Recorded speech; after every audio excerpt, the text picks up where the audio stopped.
Vous voulez tricoter un patron, mais vous souhaitez utiliser une autre laine que celle qui est préconisée? Bienvenue dans cette nouvelle vidéo où je vous explique simplement comment changer la laine d'un patron de tricot, connaître les équivalences, sans modifier le patron en gardant le même échantillon. Bienvenue à tous, c'est Stéphanie, je vous propose sur ma chaîne YouTube de nombreux modèles que vous allez pouvoir tricoter gratuitement en suivant mes tutoriels pas à pas.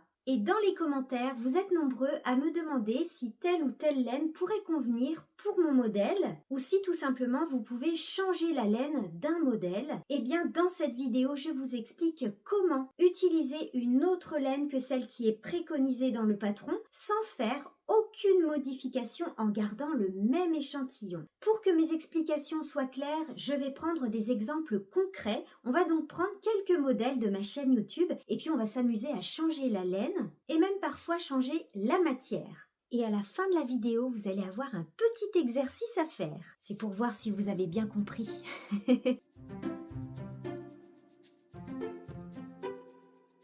Exemple numéro 1, j'ai ici le gilet lavande, un modèle de ma chaîne YouTube, modèle débutant. J'ai envie de le tricoter mais on va s'amuser à lui changer la laine et même pourquoi pas la matière. Parce que oui, j'ai bien envie de le tricoter en coton pour le printemps ou l'été, ça peut être sympa. Quelle qualité de coton choisir qui pourra correspondre sans faire absolument aucune modification du patron. Dans mon tutoriel du gilet lavande, j'utilise la Charisma de Drops. C'est cette laine-là. En premier, on va regarder l'étiquette de la pelote et on va s'intéresser à l'épaisseur de la laine. Je lis sur l'étiquette 50 grammes égale 100 mètres. Et c'est ça qui est le plus important quand vous voulez changer de laine sans avoir à faire de modification d'échantillon, c'est-à-dire sans avoir à modifier le nombre de mailles, etc. en suivant tout simplement le patron. Donc on a dit 50 grammes pour 100 mètres.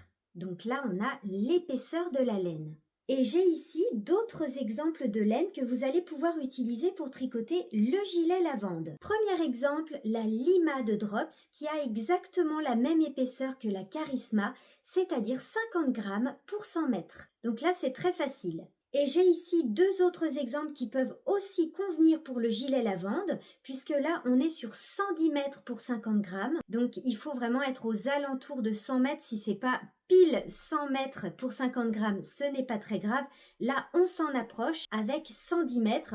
La laine est un petit peu plus fine. Et si vous voulez le vérifier, n'hésitez pas à faire un échantillon pour voir si ça peut correspondre. Maintenant, je veux changer la matière. J'ai envie de le tricoter en version printemps-été. Et je veux le tricoter en coton. Alors, je n'ai pas de pelote en stock, mais un coton qui pourrait convenir pour le gilet lavande, c'est le Cotton Light de chez Drops. On est sur 50 grammes pour 105 mètres, donc ce sera vraiment parfait. Au niveau épaisseur, on respecte la même épaisseur que la Charisma. Exemple numéro 2, le pull Céleste. Toujours un modèle de ma chaîne YouTube et là on est sur un bon exemple puisque je l'ai déjà tricoté 2 fois avec 2 laines différentes et maintenant je m'apprête à faire une troisième version totalement différente en laine Drops. Dans le tutoriel du pull Céleste, j'utilise de la Vaia, donc c'est cette qualité-là, de chez Langyarn. Coton, mérino, on est donc sur un fil très léger qu'on peut porter pendant les beaux jours et l'épaisseur est assez fine puisqu'on est sur 50 grammes pour 200 mètres. C'est ce qu'on appelle l'épaisseur fingering. Ici, j'ai une deuxième version que j'ai tricotée avec une laine dite à chaussettes, c'est-à-dire une laine qui contient du nylon et qui est donc solide pour tricoter des chaussettes, mais on peut tout à fait tricoter des pulls et des gilets avec des laines dites à chaussettes. Donc c'est une laine teinte à la main qui fait la même épaisseur que la Vaia de Langyarn, c'est-à-dire 50 grammes pour 200 mètres. Voici deux exemples de laine Drops que vous pouvez utiliser pour le pull Céleste.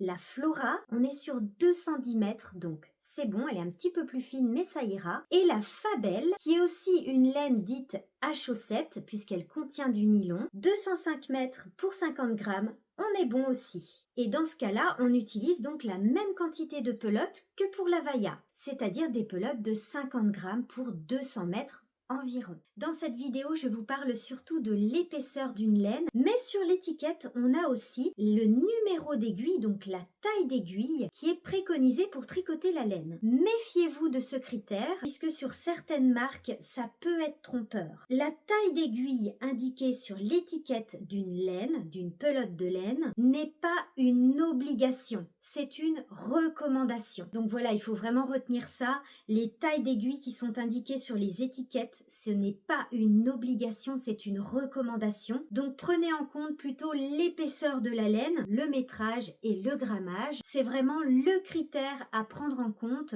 lorsqu'on veut changer une laine pour tricoter un modèle. Et non pas la taille d'aiguille qui est indiquée, qui est préconisée sur les étiquettes. Donc ce n'est pas une obligation. Pour ce troisième exemple, on va corser un petit peu la difficulté, on va passer sur le gilet cottage. Alors pourquoi c'est un petit peu plus difficile sur ce modèle? Eh bien c'est parce que le gilet cottage se tricote avec 2 fils tenus ensemble.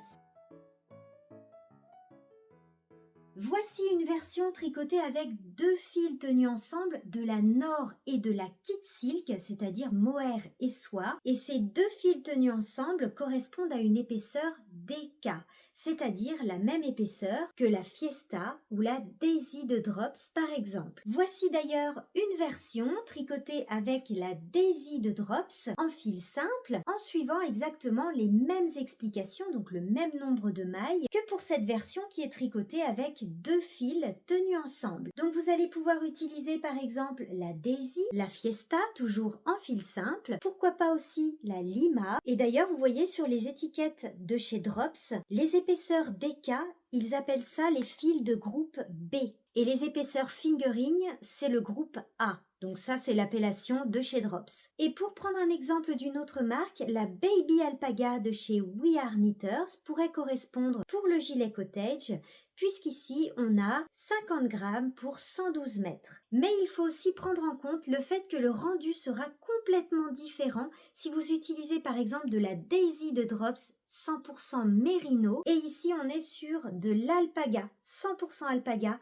On aura donc quelque chose de très fluide par rapport au mérino. Et le fait de faire un échantillon vous permettra de vous rendre compte du rendu terminé de votre tricot en fonction des matières. Allez, dernier exemple, le t-shirt cerise que vous adorez. Eh bien cette fois-ci, j'ai envie de le tricoter avec des manches longues. J'ai envie de me faire un petit pull bien douillet. Dans mon tuto, le t-shirt cerise se tricote en puro coton de chez Katia Yarns. 100% coton, mais d'ailleurs, cette qualité-là, je peux vous la recommander si vous souhaitez le tricoter en manches longues pour une version plutôt automne-hiver.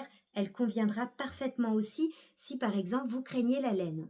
On lit l'étiquette 50 grammes, 160 mètres. On peut tout à fait le remplacer par exemple par la Velvet de chez Langyarn, puisque la Velvet, c'est 50 grammes pour 170 mètres. On est bon niveau échantillon. Et quelle quantité choisir quand on change de laine? Si c'est toujours des pelotes de 50 grammes pour 100 mètres, si c'est exactement le même conditionnement, eh bien là vous allez commander le même nombre de pelotes qui est indiqué sur votre patron. Et si vous utilisez des pelotes ou des écheveaux qui n'ont pas le même conditionnement, donc là par exemple les laines teintes à la main, donc ce sont des écheveaux de 100 grammes souvent, eh bien là il faudra faire un petit calcul mais rien de bien méchant, sauf pour mes modèles, puisque dans tous mes modèles, dans les descriptions, donc sous la vidéo, vous allez trouver ce que j'appelle l'équivalence en métrage, ce qui vous permettra de connaître le nombre de pelotes à commander si toutefois vous changez de laine. Par exemple, dans mes tutos, j'indique pour une taille S, il vous faudra 5 pelotes ou 1000 mètres, c'est un exemple. Eh bien, vous retenez 1000 mètres, donc vous allez commander 1000 mètres. Mais ça fonctionne uniquement si vous gardez la même épaisseur. Voilà pour les exemples de cette vidéo, on va maintenant passer à un petit exercice. Pour cet exercice, voici le gilet Mimosa, toujours un modèle de ma chaîne YouTube, version printemps-été avec des manches courtes. Il est tricoté avec la coton mérino de chez Drops, un fil de groupe B, c'est-à-dire DK, 50 grammes pour 110 mètres. Mais là, j'ai envie d'un gilet Mimosa plutôt automne-hiver. J'ai donc envie de remplacer la laine. Je vais vous proposer 3 possibilités et vous allez me donner les bonnes réponses dans les commentaires. Réponse A, j'ai ça en stock, c'est de la file d'art, fil Partner 6, 50 grammes pour 68 mètres. Réponse B, j'utilise ces deux fils tenus ensemble, la Flora Fingering, tenue avec de la Kid Silk de Drops, donc les deux fils tenus ensemble. Et réponse C, je souhaite utiliser de la Fiesta, 50 grammes pour 110 mètres. Alors d'après vous, quelles sont là ou les bonnes réponses pour tricoter le gilet Mimosa sans faire aucune modification du patron? Voilà pour cette petite vidéo, j'espère en tout cas qu'elle vous aura plu. Vous allez maintenant pouvoir changer de pelote et de matière facilement et vous allez voir qu'il y a des tas de possibilités, alors soyez créatifs et faites-vous plaisir. Moi je file préparer de nouveaux tutos et je vous dis à bientôt dans une prochaine vidéo. Bye bye!